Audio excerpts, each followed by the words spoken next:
All right, welcome back to the show.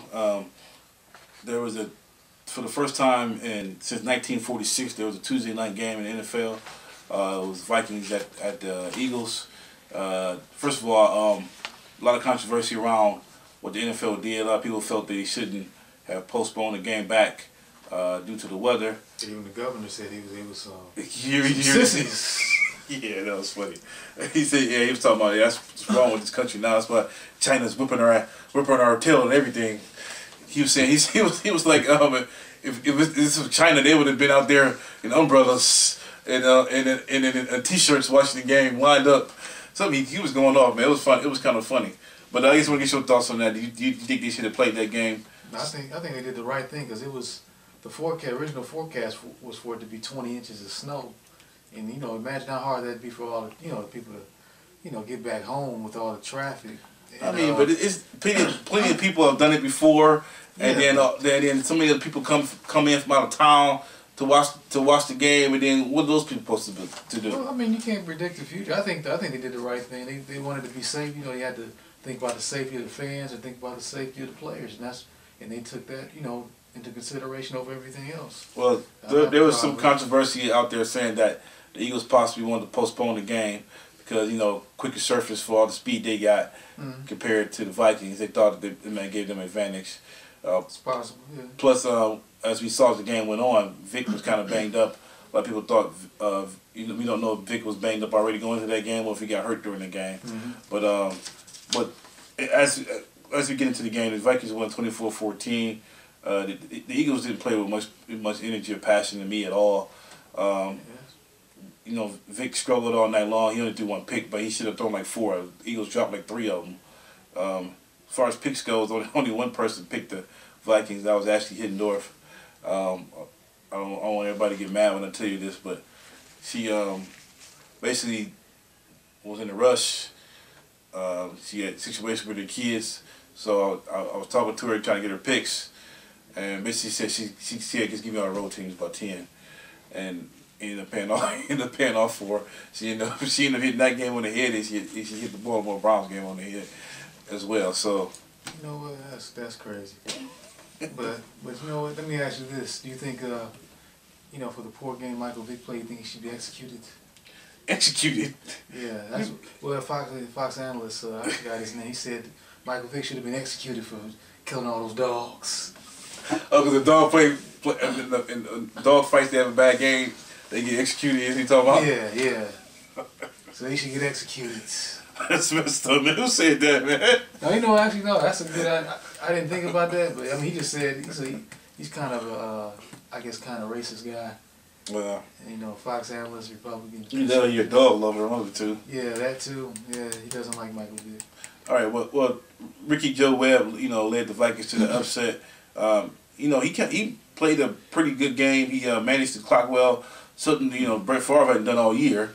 So they kind of got a controversy this week because Brett Favre may be back from the concussion, and then of course it's going to be his last game, so they'll try to get him in. But we may talk about that later. But once the Vikings got the lead in this game, they were able to finally pin their ears back, and then they get about AP a lot. The glaring thing about this game that stood out to me was the Vikings kept blitzing Antoine Winfield off the corner, and the Eagles never seemed to adjust to it all night long, and that was pretty much the difference in the game. Of course, he ended up getting the touchdown off the sack and the fumble recovery. You have any thoughts on this game? I really could care less. Like the only thing I'm concerned about is Brett Favre. Like, what's up with those the allegations? His penalty, his punishment for taking the pictures. He was fined $50,000. Oh, that's it. I mean, but what can he do? It happened 2 years later. I don't see what Roger Goodell could do. Suspended for 5 games. He's done playing. If anything, to me, the lady, if she's really that serious about doing something, she should press charges, legal charges, not with the NFL. Make this a matter outside the NFL. That's the only way they can do something about it. I'm just playing. But yeah, that's really pretty much nothing you can do other than just fine him. Like, yeah, $50,000. Like, you should just make $20 million. Ooh. All right. Well, what do you think was the reason why the Eagles played bad? Was it because of the? I think because of waiting. Having to wait so long. I mean, But it didn't affect the Vikings. Yeah, I mean, you normally can't use that as an excuse, but I mean, your body gets used to playing on a certain day, and I think the Vikings were used to it. 'Cause, I mean, they didn't had snowed out. They last few weeks they've been playing. They've had to reschedule their games, so they've gotten used to it. They're more That's true. ready for the adjustment than Philadelphia was. And what's even more messed up for the Eagles' standpoint is now they're pretty much locked into number 3 seed. Yeah. So doesn't matter. They're going to end up playing 3 games in 12 days. Playing Tuesday, then Sunday, and then possibly playing next Saturday or Sunday. They're going to be playing 3 games in 12 days. And right now, if you saw how Vic looked in that game, he looked banged up. Mm-hmm. They got a lot of guys out on defense as well. That could be a problem for them going forth. Actually, it actually be a blessing in disguise only because they get the rest in this week. They can rest. This is a bye week pretty much, so they can rest wherever they need to rest, and we just be ready for. That's why I picked the Cowboys. We'll get to that later too. Yeah. All right. Now I want to talk about the playoffs running down in the NFL. We want to talk about some of the possible playoff scenarios. Start with the AFC. We already know the Patriots clinched the number 1 seed. That's pretty much said and done. Steelers and Ravens are tied right now for the number 2 seed, but Steelers have a tiebreaker. The Chiefs can clinch the number 3 seed with a win over the Colts. Who would have thought that? Well, I mean, if they win or the Colts lose, they clinch the 3 seed. Who would have thought that at the beginning of the season? And the Colts clinch the 4th seed if they win or Jacksonville loses. Right now, the Jets are in the 5th seed. They will get the 5th seed with a win. They clinch if the Ravens win or if the Steelers lose.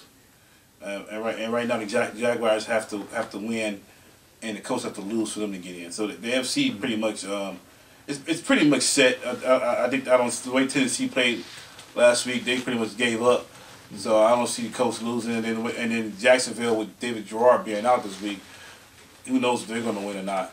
Yeah. We don't know what team's going to show up. Then again, they play Texans, so who knows? So yeah, that could possibly be. And Maurice Jones-Drew is still don't know if he's going to play that week. Yeah, knowing him, he gonna play. He gonna be banged up, but he gonna play.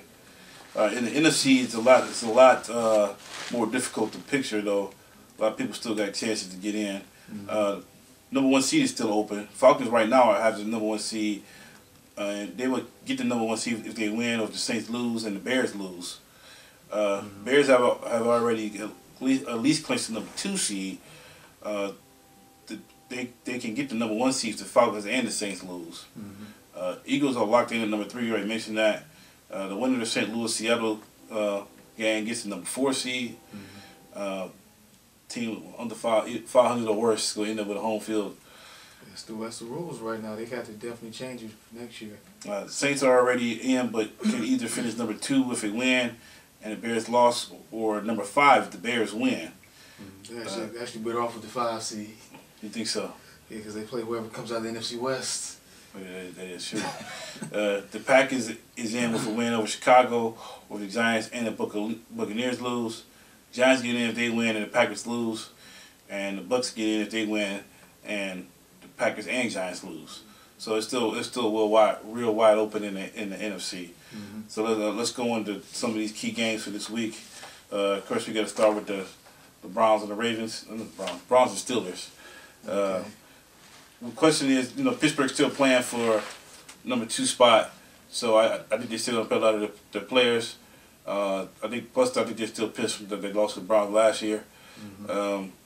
Who comes out in this game? Who are you picking here, Mr. Browns fan? I'm picking the Browns. No, actually, I don't know them. I'm waiting for you to pick whoever you're going to pick. Whoever you pick, I'll pick the other team. Well, I'll pick the Steelers. I'll pick them by 3. Okay, I'm picking the Browns by 3. Question: the big key in this game with Peyton Hill's play. I think I don't know, the Browns kind of match up a little bit better with the Steelers, I think, than they do with the Ravens. Yeah, they do. So I think they give them a better game. I still don't think they win though, but I think it'll be a lot closer than people think, especially with Palomalo out. So I'm going with the Steelers by 3. Yeah, I'm picking the Browns by 3 only because you picked the Steelers. no other logical stats other than that. Yeah, that's why you're in third place. All right, next game, Chicago 11-4 at Green Bay 9-6. Both teams kind of need a win. Lovie Smith has already come. Chicago's in, but Lovie Smith has already come out saying he's playing all these guys, regardless of what. He's Green Bay. He hates Green Bay. Mm-hmm. He when he first got the job, the Bears, he did Jim Tressel. First thing he said, "I'm here to beat Green Bay." So that's what he lives for. And so I believe him when he says he's gonna play everybody. He's gonna try to win this game. Yeah. So I picked who did I pick? Where is it? Oh, I did pick Green. I picked Green Bay. Right now they're playing pretty well. I got them at 3. I don't know. I just got a gut feeling that Green Bay's gonna get in. Plus they were my Super Bowl pick at the beginning of the season to get there, so I got to stick with them. So I'm going to be Packers by 3. This will be a pretty good game. Packers have been playing well of late. You know, they opened the can on the Giants the week before, and yeah, they've been playing pretty good. I like this is a tough one. I'm gonna take Green Bay in this game as well. I think yeah, I like Green Bay. I think they've got more to play for. I think Chicago will get the number 2 seed anyway. Even though they have an outside chance at the number 1 seed, but I like Green Bay. I think Green Bay will take it more seriously, more sense of urgency. All right, Tampa at New Orleans. Tampa needs a win and help to get in. The Saints still have a chance for the number 1 seed, but they need a lot of help too. Mm-hmm. The Saints, to me, with that win over Atlanta, proved that they were still the champs, and don't want nobody to forget it. And I think they're playing lightweight with a chip on their shoulder. No one's giving them the respect that a Super Bowl championship should get. So I think the Saints gonna win this one kind of easily. I got them by 14. Yeah, I like New Orleans in this game. I'll take them by about 17. I think they'll play pretty well and win decisively. To me, Raheem Morris might be coach of the year. Considering what he's done this year for them. And Lovie Smith? I think what Raheem Morris has done has been more impressive. Okay, we'll pick our coaches of the year next week. Yeah, but I like New Orleans in it. I think they're trying to reestablish themselves going to the playoffs. On a hot streak. All right, and St. Louis at Seattle. This is the Sunday night game. And who cares? The winner gets in the playoffs. Right now, it doesn't look like Matt Hasselbeck's gonna be playing. Looks like it'll be Charlie Whitehurst as the starter. So I like Charlie Whitehurst. I think he's got some ability. And you based that on what? Based on what I've seen from him. I think he's got some ability. He just hasn't gotten a chance to play yet. He's played 3 games this year. Okay, I'm talking about he got drafted in 2006. He just never got a chance to play. This is the first year he's actually got some experience. So you picking Seattle? No. Well, yeah, actually, I am picking Seattle. I picked him at the beginning of the season. Well, I picked St. Louis. No, I didn't pick him beginning. I picked San Francisco, but I picked him like when he was, I don't know if it was several weeks ago. Yeah. I think you said St. Louis. Yeah, I'm sticking with St. Louis. And this guy that used to be over here picked San Francisco, and I picked Seattle.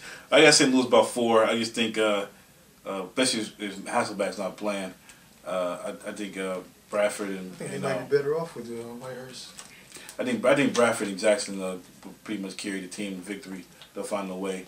That's possible. That's the safest pick. They've been the most consistent. Yeah. Plus, I don't think they want to set a precedent. I don't think the football guys want to set a precedent to have a 7-9 team in the playoffs. Yeah, definitely. So, but we're gonna take a quick break, and then we come back. We still got a couple more games to preview real quick, and then we got our new segment to the show. Are you better than Meg G?